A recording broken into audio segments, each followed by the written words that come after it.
بسم الله الرحمن الرحیم. Class 9 Biology Chapter number 3 Biodiversity Lecture number 7 Five Kingdom System of Classification. په دې تیر شوي لیکچر کې موږ دا خبره کړې ده چې ارګانیزمز په دنیا باندې ډېر زیات دي او څه ارګانیزم زموږ دپاره فایدهمند دي او څه ارګانیزم زموږ دپاره نقصاني دي. په دې وجه باندې دا زموږ دپاره ضروري ده چې موږ خپل ځان دپاره فایدهمند ارګانیزمز هم وپېژنو او د خپل ځان دپاره نقصاندeh ارګانیزمز هم وپېژنو، ځکه چې کوم موږ ته نقصان راکوي چې د هغې نه ځان بچ کوو او چې کوم زموږ دپاره فایدهمند دي نو چې هغې نه فایده اخلو. خو دا ارګانیزمز ډېر زیات دي نو موږ به څنګه سټډي کوو؟ موږ خو که یو ارګانیزم داسې سټډي کوو نو دا به موږ ته ډېره زیاته ګرانه شي، موږ به دا په سر باندې ونه رسوو. په دې وجه باندې که فرض کړه د ارګانیزمز موږ په ګروپونو کې تقسیم کړو او بیا هغه ګروپونه سټډي کوو نو موږ ته به اسانه شي. د دې لپاره اولنی کلاسیفیکیشن په دې ګروپونو کې کېښودلو ته موږ څه وایو؟ کلاسیفیکیشن. نو اوله پیره باندې په دې ګروپونو کې کېښوستل چا؟ ارسطاټل ساینټسټ، ارسطو چې څه ته وایي، یعنې مطلب اولنی کلاسیفیکیشن هغه وکړو. هغه څه ارګانیزمز ته بوټي وویې او څه ارګانیزمز ته ځناور وویې، یعنې مطلب څه دی پلانټس وویې او څه دی انیملز وویې.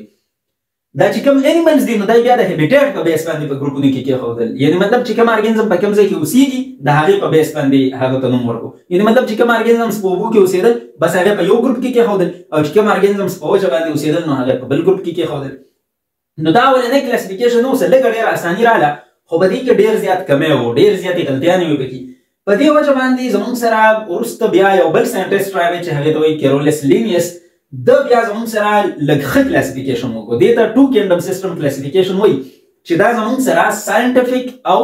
سیسټمیټیک کلاسیفیکیشن و. ساینټفیک په دې وجه باندې و چې په دې کې زموږ سره د ارګانیزمز کریکټرز ته به کتلی کېدل چې یاره په دې کې سیلوال شته که نشته، دی فوټوسنتسس کولی شي که نه شي، دی مومنټ کولی شي که نه شي کولی. نو مطلب په دې کې به د ارګانیزم کریکټر ته کتلی کېدل. په دې وجه باندې دې ته فرسټ ساینټفیک اینډ سیسټمیټیک کلاسیفیکیشن وایي، کوم چې کیرولس لینیس کړی و.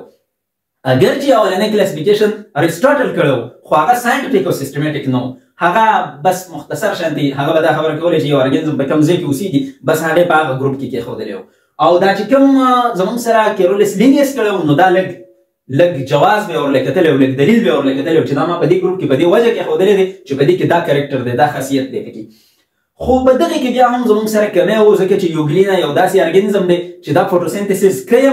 او نم کوي، نو دا یې په کینډم پلانټ کې کېښودلی و. نو په دې باندې مسله وه. بله خبره دا ده چې بیکټیریا او پلانټس وغیره چې کوم دی نو دا یې زموږ سره په کینډم پلانټ کې کېښودلی و، حالانکې بیکټیریا پروکیریاټ ده او پلانټ چې کوم دی نو دا یوکیریاټس دي. نو دا په پروکیریاټ ارګانیزم او په یوکیریاټیک ارګانیزم کې فرق نه و کړی، نو دا پکې بله مسله وه. بله خبره دا ده چې فنجای چې کوم دی خریړي مریړي نو دا یې په کینډم پلانټ کې کېښودلی و، حالانکې زموږ سره چې کوم فنجای ده نو دې کې فوټوسنتسس نه کېږي، دا خپل خوراک په خپله نشي تیارولی او د دې چې کوم سیلوال دی نو هغه هم د کیټین نه جوړ دی، نو په دې وجه باندې دا هم پلانټ نشي کېدلی، نو دا هم مسله وه.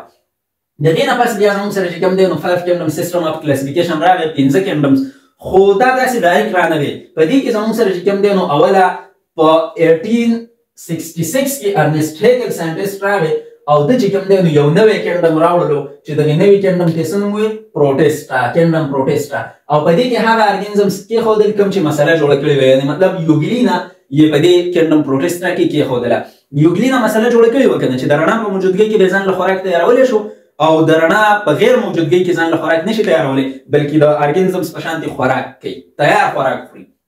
نو دا اټوټرافیک نیچر هم شو کوي، ځان له خوراک تیارولی هم شي او هیټروټرافیک نیچر هم شو کوي، یعنې مطلب ځان له خوراک نه هم شي تیارولی په تیارې کې، بس تیار خوراک خوري. نو دا پلانټ نیچر هم شو کوي او انیمل نیچر هم شو کوي. په دې وجه باندې دا راواغستو او په دغه کینډم پروټیسټا چې کوم دا نوی کینډم دا راوړلو ارنسټ هیګل نو په دې کې ورکېښودو. دې ته بیا 3 کینډم سیسټم اف کلاسیفیکیشن وایي، یعنې مطلب کیرولس لینیس خو 2 کینډمز پیش کړي وو که نه، کینډم پلانټي او کینډم انیمیلیا. نو دا 3 نمبر کینډم پکې زموږ سره څوک شو؟ کینډم پروټیسټا. نو دې ته 3 کینډم سیسټم اف کلاسیفیکیشن وایي. د دې سره لږه ډېره مسله حل شوه ځکه چې یوګلینا په 2 کینډم سیسټم کې مسله جوړه کړې وه نو په 3 کینډم کې د دې مسله حل شوه. خو بیا هم پکې مسلې وې،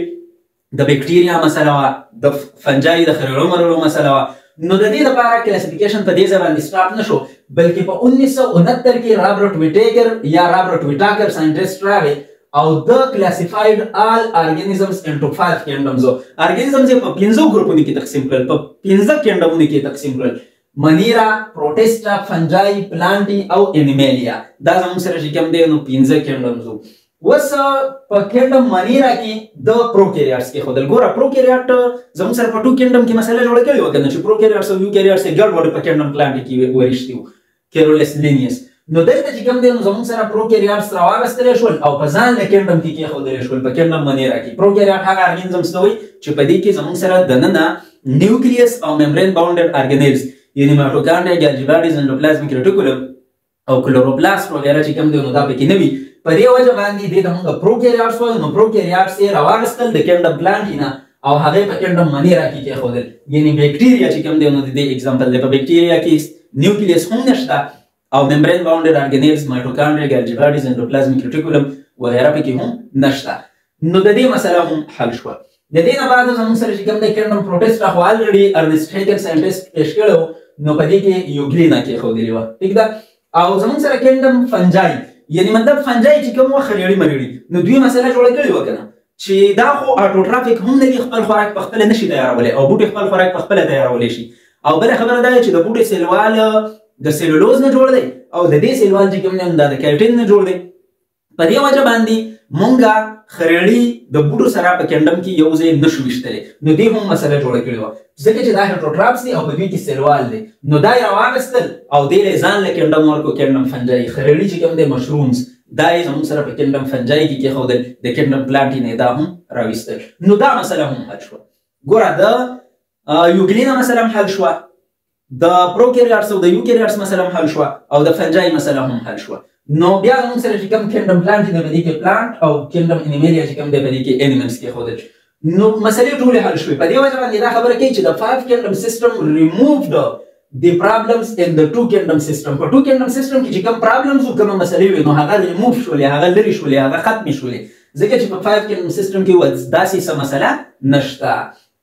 خو بیا هم کمې پکې ورګړې نو in 1988 two scientists مارګولس and شوارټز په 1988 کې دوه ساينټیسټ راغلل مارګولس او شوارټز دا دواړه ښځې وې فیمیلز دوی further modified the Whittaker system دوی د رابرټ ویټاکر چې کوم 5 کینډم سیستم دی نو دا یې further modify کو ښه کو تبدیلي پکې راوستله نور ایډیشن یې پکې وکړو on the basis of cell structure څه ته به پکې کتل cell structure ته به کتو چې دا پروکاریوټیک ارګانیزم دی که یوکاریوټیک دی د دې نه علاوه موډ اف نیوټریشن ته به کتل چې دا اټوټرافیک دی که هیټروټرافیک دی او موډ اف ریپروډکشن ته به کتل چې اسیکشوال ریپروډکشن کې که سیکشوال ریپروډکشن کې پروکاریوټیک او یوکاریوټیک خو دې ته وایي پروکاریوټ دې ته وایي چې نیوکلیس او ممبرین باونډډ ارګانیلز پکې نه وي او یوکاریوټ هغې ته وایي چې نیوکلیس او ممبرین باونډډ ارګانیلز یعنی مایټوکانډریا ګالجی باډیز اندوپلازمیک ریټیکولم کلوروپلاست وغیرہ پکې موجود وي نو دې ته یوکاریوټ وایي او چې نه وي پکې نو دې ته پروکاریوټ وایي اټوټراف هغې ته وایي چې خپل خوراک په خپله تیارولی شي یعنی فوټوسنتھسس پکې کېږي او هیټروټراف هغې ته وایي چې خپل خوراک په خپله نشي تیارولی یعنی فوټوسنتھسس پکې نه کېږي او اسیکشوال ریپروډکشن دې ته وایي چې په دې کې ګیمیټس نه جوړېږي سپرم او ایګ پکې نه جوړېږي او سیکشوال ریپروډکشن دې ته وایي چې په دې کې ګیمیټس جوړېږي یعنی سپرم او ایګ پکې جوړېږي هغه د یو بل سره ملاوېږي نو د هغې نه پس نوی نسل پیدا کېږي نو د دې په بیس باندې چې کوم دی نو مارګولس او شوارټز چې کوم دی نو په دغه 5 کینډمز کې لږ ډېر نور هم ایډیشن وکړو موډیفیکیشن یې پکې وکړو خواله یې پکې راوستو هغه خواله یې څنګه وو اکارډینګ ټو دیئر سکیم د دې دواړو د سکیم مطابق د دې دواړو د موډیفیکیشن مطابق د کومو دواړو د مارګولس او د شوارټز د دوی د سکیم مطابق کینډم منیرا واز ګیون د نیم کینډم پروکاریوټي کینډم منیرا له کینډم پروکاریوټي نوم ورکړو ګورئ دلته زموږ سره کینډم منیرا دی کنه رابرټ ویټاکر یا رابرټ ویټاکر ورله کینډم منیرا نوم ورکړو نو او په دې کې څوک کېښودلي پروکاریوټس یعنی هغه ارګانیزمز چې په دوی په سیل کې نیوکلیس او ممبرین باونډډ ارګانیزمز نو نو دې ته موږ څه ویلو پروکاریوټس نو دا یې په کینډم منیرا کې کېښودلي نو دې دواړو وویل مارګولس او شوارټز دا خبره وکړه چې یاره چونکې په دې کینډم کې موږ پروکاریوټس کېښودلي دي نو موږ ورته کینډم منیرا ولې وویل کینډم پروکاریوټي به ورته وایي ځکه چې په دې کې پروکاریوټس دي صحیح ده نو دغه چینج یې پکې راوستو چې کینډم منیرا ته یې څه نوم ورکړو کینډم پروکاریوټي بل پکې چینج دا راوستو they also expanded kingdom protista by including all unicellular eukaryotic دوی دا کینډم پروټیسټا لیک ایکسپینډ کو ځکه چې نور ارګانیزمز یې پکې ورواچول نو په دې وجه باندې دا کینډم پروټیسټا غټ شو څوک یې پکې ورواچول یونیسیلولر یوکاریوټیک یونیسیلولر هغه ارګانیزم ته وایي چې هغه د سنګل سیل نه جوړ وي د یو سیل نه جوړ وي نو سیل هم وي او ارګانیزم هم وي خو یا ساتئ چې یوکاریوټیک چې کوم یوکاریوټس دي یعنې مطلب نیوکلیس او ممبرین باونډډ ارګانیلز پکې موجود دي لکه امیبا پیرامیشیم یوګلینا کلیموډوموناس او پلازموډیم وغیره چې کوم دی نو دا هم په کینډم پروټسټا کې ورواچول. دا خبره پکې لازمي ده چې تاسو ووایئ چې یونیسیلولر یوکریاټ. که تاسو د یونیسیلولر پروکریاټ خبره وکړئ نو بیا خو ګورئ زموږ سره چې کوم بیکټیریا ده نو دا یونیسیلولر دی د سنګل سیل نه جوړ دی او پروکریاټ دی نو دا په کینډم منیرا یا په کینډم پروکریاټ کې چې کوم دی نو پرته ده. نو د دغه خبره نه کوو د پروکریاټ د یونیسیلولر یوکریاټ خبره کوو چې یونیسیلولر هم دی او نیوکلیس ممبرین باونډر ارګانیلز پکې موجود هم دي لکه امیبا پیرامیشیم یوګلینا کلیموډوموناس او پلازموډیم. نو دا یې زموږ سره په چا کې ورکېښودل په کینډم پروټسټا کې. نو دا لږ ایکسپینډ شو. د دې سره سره سیمپل ملټي سیلولر یې پکې هم ورکېښودل یعنی ساده ملټي سیلولر چې د ډېر سیلز نه جوړو. لکه زموږ سره چې کوم دی براون الجی د الجی قسمونه دي که نه نو کوم زموږ سره براون الجی دی نو دا پکې هم زموږ سره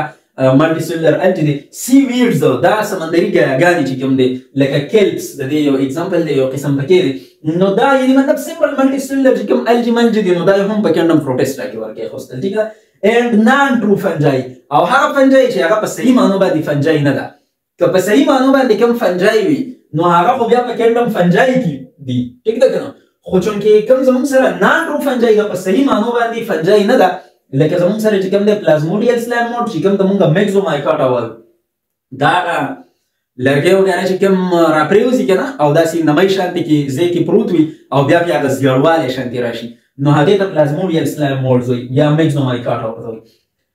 نو دا زموږ سره نان ټرو فنجای ده صحیح فنجای نه ده. نو دا یې هم په کینډم پروټسټا کې ورکېښوده. او دغه شانتې چې کوم زموږ سره واټر موډز دي دا ارګانیزم چې کوم په اوبو کې کله ډېر ټایم وشي که نه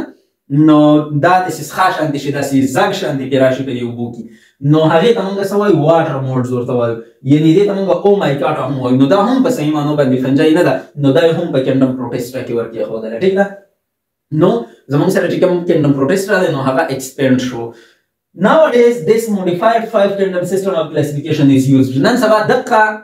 modified 5 kingdom system of classification استعمالیږي. دغه چې کوم دی نو خلک سټډي کوي او مونږ به دا چې کوم دی نو 1 by 1 ډسکس کوو. یعنې مطلب مونږ به اوله کینډم منیرا ډسکس کوو څه ته چې کینډم پروکریاټي هم وایي. د دې نه علاوه بیا به مونږ کینډم پروټسټا بیا به کینډم فنجای بیا کینډم پلانټي او بیا به انشاءالله کینډم انیمالیا ډسکس کوو. نو دا ټول کینډمز چې کوم دی نو مونږ به 1 by 1 ډسکس کوو.